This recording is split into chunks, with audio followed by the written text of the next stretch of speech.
Sunshine की biology और science class में आपका बहुत बहुत स्वागत है।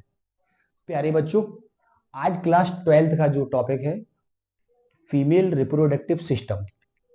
फीमेल रिप्रोडक्टिव सिस्टम, जैसा कि इस बार भी ये 4 मार्क्स में ये क्वेश्चन आया और बहुत ज्यादा मोस्ट इंपोर्टेंट क्वेश्चन के रूप में ये जाना जा रहा है। ठीक है, तो यहाँ पे चलते हैं अपन फीमेल रिप्रोडक्टिव सिस्टम पे। और जैसा कि आपके सामने ये फीमेल रिप्रोडक्टिव सिस्टम का एक बहुत ही अच्छा फिगर आपके सामने प्रस्तुत है। और यहाँ पे चलते हैं कि फीमेल रिप्रोडक्टिव सिस्टम के कुछ पार्ट्स हैं और उनके क्या वर्क हैं, उसके बारे में आज अपन समझते हैं यहाँ पे। तो female reproductive system consist of, female reproductive system में क्या कंसिस्ट होते हैं? In the a pair of ovary, a pair of ovary along with oviduct, ovary का एक पेयर, इसके साथ साथ ये ओविडक्ट, ये फैलोपियन ट्यूब्स है ना, उसे ओविडक्ट के नाम से भी जाना जाता है। इसके साथ साथ क्या होता है? इसके साथ साथ होता है यूटेरस, जो यूटेरस आपके सामने प्रेजेंट है, ये यूटेरस के रूप में। यूटेरस के बाद है सर्विक्स, सर्विक्स के बाद है वेजिना। ये सभी रिप्रोडक्टिव सिस्टम के अंतर्गत ये सभी आते हैं।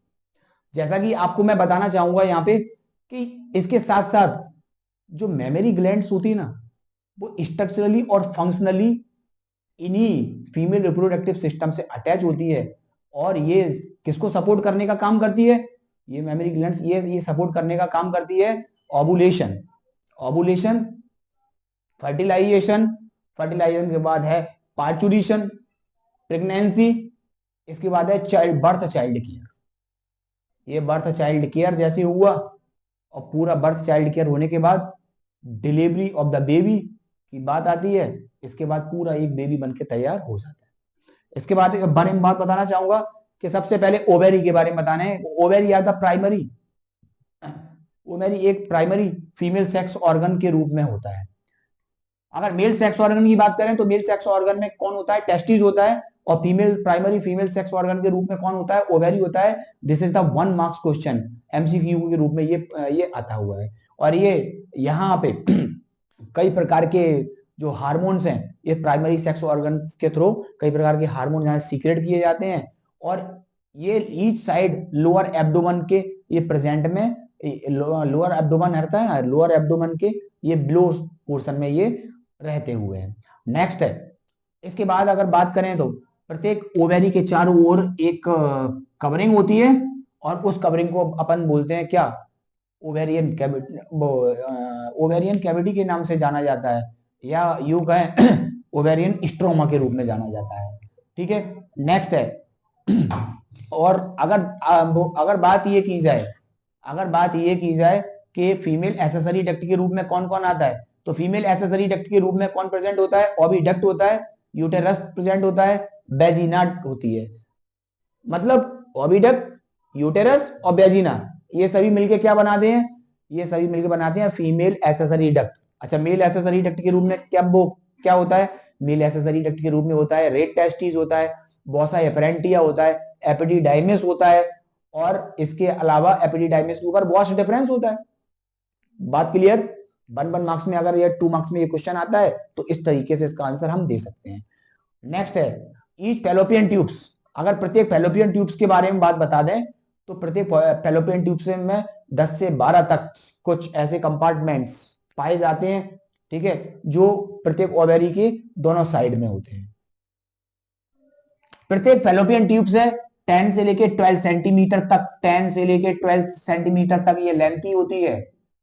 10 से लेकर 12 सेंटीमीटर तक ये लेंथी होती है। और इस फैलोपियन ट्यूब्स के बारे में बताएं, इसमें इसके एज पे एक फिंगर लैग प्रोजेक्शन होता है जिसे फिम्बरी के नाम से जाना जाता है। किसके नाम से? फिम्बरी के नाम से जाना जाता है। और ये फिम्बरी सीधा सीधा सपोर्ट किसको करती हुई है? इनफंडिबुलम। फिम्बरी के ऊपर जो पोर्शन होता है इसे बोलते हैं इनफंडिबुलम। और इस इनफंडिबुलम को ये पूरा पूरा फिम्बरी सपोर्ट करती है।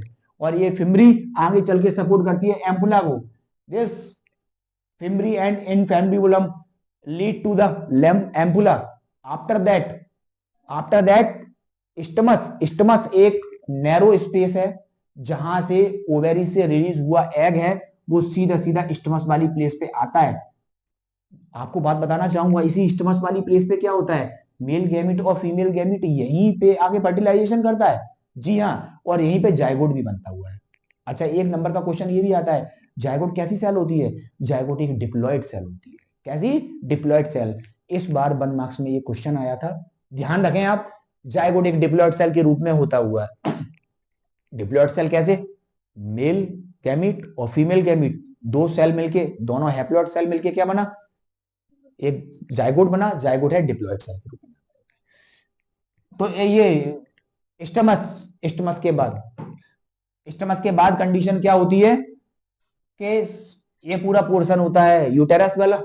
अब यूटेरस वाले पोर्शन की कंडीशन में चलते हैं। यूटेरस को एक दूसरे नाम से भी जाना जाता है, इस यूटेरस को दूसरे नाम से जाना जाता है जैसे कहते हैं बॉम्ब।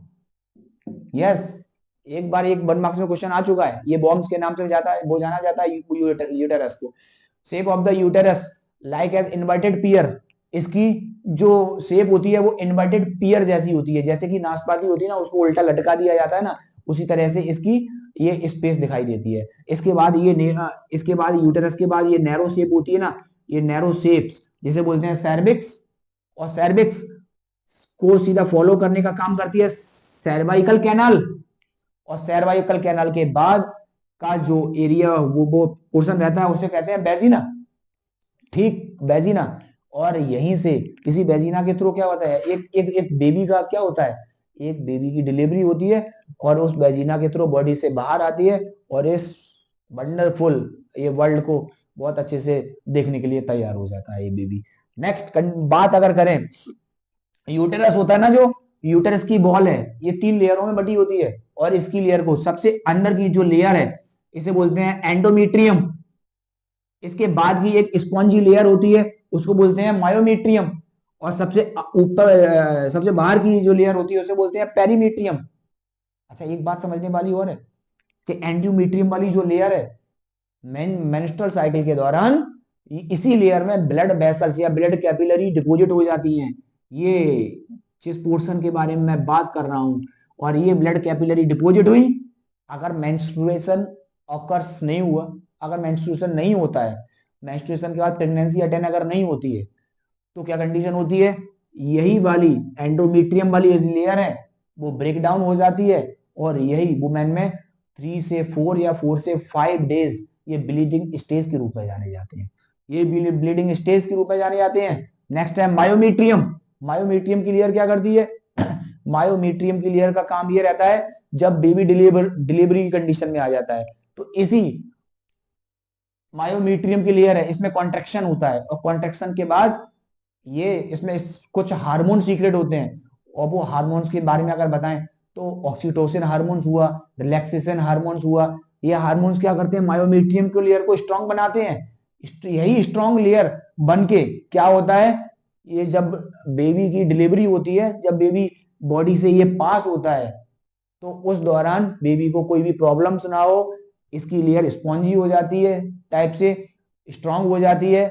डिलीवरी के समय इसकी लेयर किसी प्रकार से ब्रेक ना हो, इंजर ना हो, जिससे कि एक वुमेन्स को कोई भी प्रॉब्लम्स ना हो। तो इस तरीके से ये वाली लेयर है, और कहीं ना कहीं ये पूरा फीमेल रिप्रोडक्टिव सिस्टम के बारे में ये कंप्लीट हुआ। फिगर 4 मार्क्स और डिस्क्राइब करने के लिए आया, तो ये पूरा बनाना पड़ेगा। अच्छा, आपको कैसी लगी मेरी ये क्लास? अगर आपको मेरी क्लास कंटिन्यू रूप से ज्वाइन करना है तो आपको बताना चाहूँगा कि आप हमारे चैनल को सब्सक्राइब करें, जिससे कि आगे आपको लेटेस्ट वीडियो के बारे में जानकारी मिलती रहेगी। और मैं हर प्रकार की वीडियो के बारे में एक शॉर्ट वीडियो भी बना रहा हूँ, कभी कभी ज़्यादा बड़ा भी वीडियो बना रहा हूँ। और अगर किसी प्रकार की कोई भी अगर प्रॉब्लम्स आती है तो कमेंट सेक्शन में जाके मुझे कमेंट कर सकते हैं, जिससे कि मैं उस टॉपिक के बारे में एक अच्छा वीडियो बना सकता हूँ। अगर मुझ में कुछ कमी भी रह गई है कुछ समझाने में, या मेरा साउंड अच्छे से नहीं आ पा रहा है, तो कमेंट सेक्शन में जाके जरूर बताएं कि सर आपका जो साउंड है वो अच्छे से नहीं आ रहा है, उसे और भी अपडेट करें। तो ठीक है दोस्तों, बच्चों, अब मैं मिलता हूँ नेक्स्ट वीडियो में, तब तक के लिए बाय।